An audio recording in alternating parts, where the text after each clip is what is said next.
This is Dave Meltzer with Entrepreneurs, the Playbook, and I have two mega stars, Travis Mills, everyone knows, rapper, singer, actor, and my boy, Nick Gross, CEO of Gross Labs, Big Noise Music Group, and my favorite, Find Your Grind. Welcome to the Playbook, guys.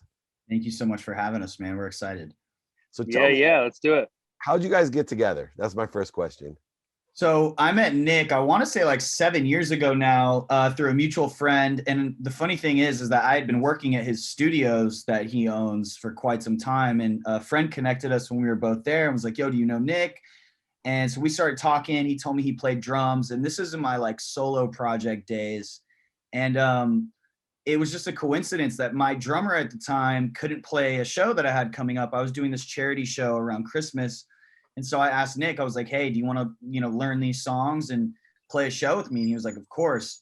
So we did. And, we had some rehearsals together. We played the show. It went amazing. And we always kind of kept in contact for some years. And then in 2019, he posted an Instagram story of him playing drums and was like, I miss being on tour. And I was driving. I saw this while I was driving. I don't recommend anyone to be on Instagram while you're in a motor vehicle. And so I responded and I said, me too, because I'd taken a 3 to 4 year hiatus from music at that point. And I picked up the phone and called him right away. And we started, the inception of what Girlfriends would be and what it would sound like and what we wanted to do. Travis and I had a baby and it was called Girlfriends. Yeah, and it's just taken off and grown from there, especially even during COVID. And now you guys have the internet killed the rock star Big Noise music tour, and you guys are touring around. What inspired you? It's so hard. I've been on that side of the game for so long to make a plan when you have a pandemic. To make a plan to tour around. What were some of the challenges that you faced as entrepreneurs? Figuring out, all right, we know there's a huge demand for this, but how do we plan it? Because in any given moment, they could say, hey, sorry, you're not allowed in here. Yeah, I think, for Nick and I, we had maybe had 3 or 4 studio sessions as a band, from launching this in December of 2019 when COVID hit. And, I think the thing about Nick and I that works so well is like, we're able to pivot, right? When something's not working, we can kind of, hit a 180 and go the other way. And we always kind of find a way. So, at the inception of this band, the world kind of shut down. And so what we looked at each other and we're like, all right, well, let's make the best use of our time. Like I had a TV show that I was filming that got put on pause. We had a bunch of other things that we were working on that kind of had to stop because of coronavirus. So we locked ourselves in a studio and, we made the album. And I think we were able to do it a lot quicker than if the world hadn't been, quote unquote normal. And then, then there was a conversation of like, well, how do we announce this new project? There was all of these protests and, people are struggling and hurting. And it felt a little kind of self-serving to be like, hey, check us out. We're a new band. So it was a lot of like kind of extending the goalpost, like, okay, it doesn't feel right this month. Let's push it back. And then there comes a time when it's like, no time is going to be the perfect time. So we kind of just got to bite the bullet and do it now. And that's what we did. And we put a song out, at the end of June last year. That was kind of our introduction to the world. And we've kind of been hitting the ground running ever since. And on the business side, Nick, what were some of the things that you were concerned about beyond the emotional aspect and the support that you guys have always given to your community? What were some of the business issues that you were concerned about? Man, that's a great question. I mean, obviously, from a business perspective, anyone's first question is, are we going to be able to get through this? And thankfully, for the businesses, I guess, that I'm involved in from a music angle, Big Noise, we were able to continue to put music out, which was great. We were able to launch a mental health initiative called Together We Make Noise, which was all directed towards songwriters and musicians in the industry, and really creating this conversation around mental health, which obviously has been such a focal point here over the last 18 months due to COVID, and being involved in an esports organization like Rect Global, which was a exciting one. Obviously, a lot of kids indoor, playing video games. So that was an industry that actually, boomed with COVID in a really cool way. And so yeah, I think for me personally, I'm thankful to have been able to continue business and finding ways, I guess, within each of those businesses to to give back to other communities and to help other people who are going through tough times, so yeah, it's been pretty fun, and especially with Find Your Grind too. It's like, we know, having just had our conversation around FYG, but helping kids find a direction and a purpose in a time like this has never been more important too. So just continuing to push it forward, just like everybody else. Yeah, neither of you are strangers to grinding, right? You both symbolize a spirit of excellence, two guys that, you need to be what you can be, to have that desire to be the best you can be and pursue your potential. But Travis, you also have a podcast, and leveraging that, obviously been in that game and saw my own efforts over the last 4 years just exponentially grow as people not only wanted to listen to music and play esports, but as much as I used to go with the Pro Bowl, Super Bowl, Masters, Kentucky Derby, and Breeders' Cup, more people wanted to come to the podcast, and I know they come to yours as well. What was a lesson that you learned that you weren't anticipating about doing your podcast, which is different than, making music and being on tour? What was a nuance that you found different, but also valuable to your career that you didn't expect? I mean, I think if anything during the pandemic, before coronavirus, I had one show on Apple Music, the Travis Mills Show. Throughout the course of the last year, I've launched 3 shows with Apple Music. And we were going into the studio and I was doing all of these interviews in person, and, it was a great chance to like connect with people. When COVID hit, that all stopped. So it was, once again, being, able to pivot and like find what works. So like, if that means I'm doing the show from my house and I'm doing it on FaceTime or Zoom, and, I got my little Apple mic right here that like, they sent me, and it had never been done before. But what I learned from that was like, this is an amazing opportunity, because now I'm not kind of tied to an hour commute there, sitting in a studio for 2 hours, then an hour commute back. I can literally talk to 5 times the amount of people that I would get to talk to in a day. And so I think it grew the show, and it enhanced relationships with these actors, authors, artists, athletes, that I wouldn't have usually had all of that time and all of that kind of, schedule, like my schedule wouldn't allow it. So, just the sheer volume of conversations I was able to have because everyone was at home, it was incredible. And I think that's a testament to just like being open, and, when roadblocks come up, you find your way, you find your way around them. And that's something that I feel like Nick and I have done our whole lives. And, with your new single, which came out July 9th, Tattoo, it's interesting because what has changed with releasing a new hit song comparatively to pre-pandemic? Did you have a lot more time to promote, or, where were the nuances there, Nick, on the business side of launching, this hit single? I mean, I think for us, I go back to,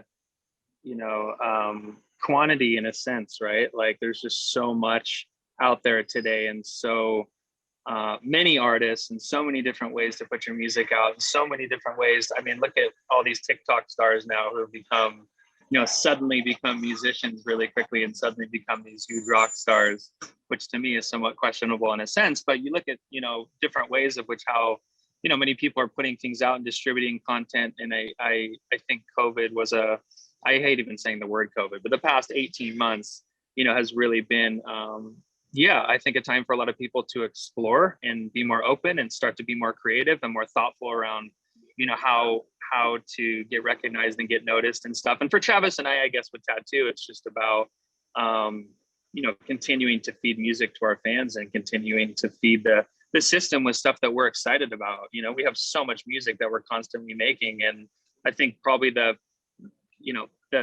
more you sit on things, I think the less chance you have to have a song that breaks out, So yeah, we're really excited about this song, and we've never been as excited about a song as this one. So we're stoked. That's awesome. And that mindset isn't easy to keep over the last 18 months. And you have Together We Make Noise, your guys is spreading awareness and resources about mental health. Did you guys face any challenges yourself with mindset or mental health during the last 18 months? A lot of people, the significant changes that occurred caused them, a bunch of anxiety, depression. Did you guys face any of that? Or were you in a good space that you were just capable of helping so many other people that were facing challenges? I mean, I've struggled with mental health my entire life. Before COVID, I've had debilitating anxiety, depression, um, and that was something that I wasn't always the most public about. I feel like, 10, 12 years ago when I was signing my first record deal, it wasn't really something that you could bring up. And through the course, this new vessel that is Girlfriends, that's something that we've embraced, and I feel like that's why we're so proud of what we're doing. Like, I've never been more honest or vulnerable with the music that I've made. And I think it comes through in the songs, but we're also, we're giving that platform that we're building back to the fans. And, we had a song that came out last year that instead of shooting a, quote unquote Hollywood music video, we took to social media and talked to our fan base and said, hey, what are some of the things that you guys struggle with? Like, this is what we struggle with. We want you to be a part of this and like tell this story. And so we had, over 150 people send us in submissions, whether it was depression, whether it was body dysmorphia, whether it was suicide, whether it was the death of a loved one, and kind of come on and tell their story in a video format. And we made a music video, and like, that to date is probably like one of my favorite things that we've been able to do as a band. And just kind of going on YouTube and, reading the comments or getting an Instagram DM of like, I thought about killing myself tonight and somehow this came up on my YouTube and I'm still here. Like, I'm like, I get the shivers, like just talking about it, like that's powerful stuff. So like, if Nick and I can do that and, just create one little, sense of positive change in the world, I think we're doing the right thing. Yeah, it's amazing, Nick. It's like a calling. Even as I speak around the world, someone will tell me, hey, I don't know who the hell you are, but I don't know even why I'm here, but something told me how to be here. And then after the speech, they'll come up, just sobbing, saying, hey, I was contemplating killing myself. And your messages, those coincidences, and through social media, as we all know, you don't know who your impact in impacting with your music and with your message, because it is a frequency that resonates, and it's not all the time what your music says, it's what people hear. And sometimes they really need to hear what you guys are talking about in the messages that you're giving. What impact, Nick, has it had on you working and helping people with their mental health and providing the resources that you guys do and awareness that you do? What impact has it had on your life? I just feel super thankful to have a platform like Girlfriends with Travis that's able to put out positive music and create an emotional connection to something. Like I'm not going to sit here and say that I've had huge issues with mental health like Travis has and like so many other people have. I've looked at how can I find ways to build platforms and to build ideas that can positively impact the world and create positive energy and positive momentum for people with whatever they're struggling with. And I think for Girlfriends, for us, it's just a great way to, if looking out into the audience and to connect with fans, to see that they're emotionally connected to something that we've put out through this platform, I think is the biggest win for me to hopefully cause a change and a reaction in someone, hopefully for the better and for the positive. And, I've been a pretty half glass full type of guy my whole life, and I think for me, I kind of, I want to bring that energy and that positivity and enthusiasm, not only to the business stuff, but to people and to the world in a time that I feel like really needs it. And, been thankful to be able to create some of those things for sure. Yeah, I think it's people like you and I, Nick, that caused part of the problem that Travis faced 12 years ago, right? Like total optimists, people like us always happy. And, if you bring up, oh, I'm depressed or anxious, idiots like you and I, and I'm sorry to group you in me, but I'd be like, just look at the bright side of it. The glass is half full, like, what are you talking? Like, that's like the last thing someone that's facing depression or anxiety wants to hear. Like, yeah, just be positive, dude. Yeah, thanks a lot, idiot. That's me. But anyway, I think it's really important though, because in raising the awareness, and this is a big issue for me, is I'm on a mission to empower over 1 billion people to be happy, facing mental health issues, et cetera. I think it's important for the optimists and the toptimists out there to realize you just can't tell someone to be happy, right? We have to help in different ways by empowering them and connecting emotionally and providing resources so that people can shift their paradigm and be happy. And I appreciate 100%. all you guys are doing. Last question, real quick. I just have to ask. You know, you guys are going on tour, selling out shows. How do you pick who you tour with? You know, I've always wondered, like, you know, is it about the money, or is it personalities, like, or is it talent wise? What do you guys look at in order to pick who you want to tour with?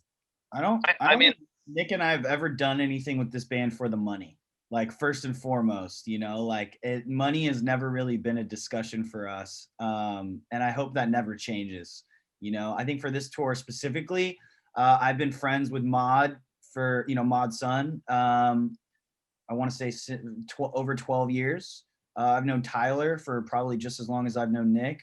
In fact, like, I introduced Mod to John Feldman, which like brought him into this. So like it really, and I know people say this, but I mean this in every sense of the word. Like, this tour feels familial. It feels like a family, a big group of friends that's going to go out, sell out these shows, and, you know, try to put on the best concert that we can every single night. Oh, well, you guys are absolutely doing. Nick, any final words as well? No, I mean, I agree to every point in that. It's been really fun to like create a big noise family tour off of this gate, you know, out of the gates. Everyone's back finally September, playing a lot of shows, and to create something that's like, you know, insular like this through the label is super important to me. But I feel like touring in general is so relationship driven, you know, for a lot of young acts that are like, how do I get on the big tours and things like that? It's just like anything in business, you know, kind of a very relationship oriented, you know, network kind of approach to finding the right opportunities for you. And that's just kind of how it's always been for us, I guess, to this point. Yeah, I'll tell you this. I've been blessed to be on tours, and I always get the best part about it because I get like one night on the bus, you know, and so for me, it's like super cool. And like, I think they like having me there because like a break by having me on there. But I've been on with Slayer, Little John, Slightly Stupid, some really good bands, really good times. But you know, one night's enough. That's all I got to tell you. Well, one night never. For 60 nights in a row, David. Yeah, one night never turned into 10 for you, David. Yeah, you know the history. I got Jaeger Brave and almost lost my wife over it, but yeah, it's turned into too many things. Anyway, man, you guys have just shared a great playbook to success, one that's philanthropic, how you can, even if it's not your intention, make a lot of money, help a lot of people, and have a lot of fun with your lives and change and impact people. I appreciate both of you. What a blessing both of you are. Check out the podcast. Check out the new single. You got to check out both of these guys, Travis Mills Show. Please, everybody, together we make the noise. Let's heal together. And of course, the new single, Tattoo. I have my two friends who I will be touring with at least one night, Travis Mills and Nick Gross. Let's make it happen. Thank you so much.